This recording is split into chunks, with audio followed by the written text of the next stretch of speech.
pense que le rôle de chaque personne qui entreprend un métier se doit de s'enrichir à travers diverses expériences. C'est comme une personne qui va dans un désert et qui fait à chaque fois, on appelle ça les oasis. Dans chaque oasis, il y a des tribus avec les différentes cultures. Et la personne qui voyage et qui va s'initier, lorsqu'il arrive dans un oasis, il ne doit pas dire « je sais ». Il doit arriver humblement, modestement, s'adapter et comprendre la culture du lieu, ensuite générer un mimétisme autour de cette culture-là, et ensuite il repart et il fait un petit peu son tour, son expérience, où il choisit lui-même quel oasis il choisit. Arrivé à un moment donné dans sa vie, dans sa carrière, il fait le point, il met sur le sol tout ce qu'il a acquis, tout ce qu'il a vu, tout ce qu'il a appris, les valeurs, les principes, et de là, il complémentarise son identité. C'est-à-dire qu'il doit absolument pas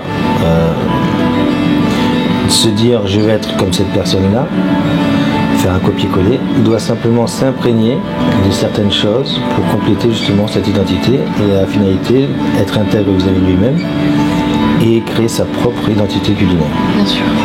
Donc voilà le parcours, pourquoi ce parcours-là, par rapport justement à cette richesse et le fait de connaître et de s'ouvrir aux différentes cultures, aux différents modes de technique, différentes cuisines de région, et ça lui permet de comprendre, c'est la connaissance, et d'avoir une perception différente et de pouvoir justement accueillir les gens comme il se doit.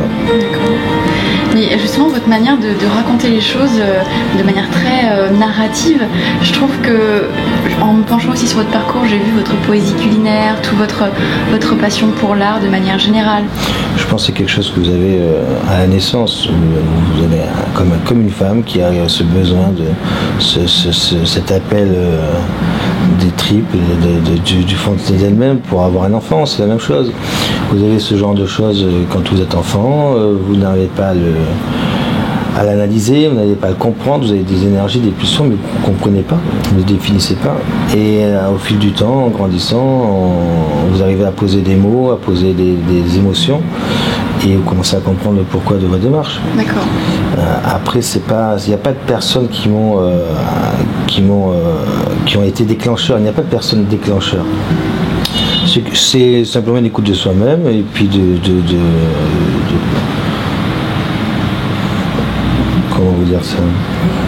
Oui, c'est un appel au fond de soi-même. C'est un cheminement qui est sur le long terme. Oui, c'est des émotions, c'est des rencontres, puis c'est des clés. Chaque personne qui est une rencontre est une clé à l'étape suivante. On va dire des tuteurs, des gens qui vous accompagnent, comme nous on doit l'être et on doit le faire également. C'est pas dans le merci, mais dans l'acte et dans le fait de transmettre ce rôle. Cette cuisine-là, c'est comme un homme qui est nu ou une femme qui est nue, d'accord. On n'a pas spécialement besoin de les habiller. Et si on fait la démarche de les habiller, on doit les habiller avec quelque chose qui sont unique, qui est unique et qui est approprié à ce qu'ils sont. On ne les habille pas d'un côté commun. C'est-à-dire que on les laisse nus et cela suffit. Et si on fait une démarche pour les habiller, on doit faire quelque chose sur mesure. Aujourd'hui, nous vivons la mondialisation. La mondialisation est égale un petit peu à la standardisation.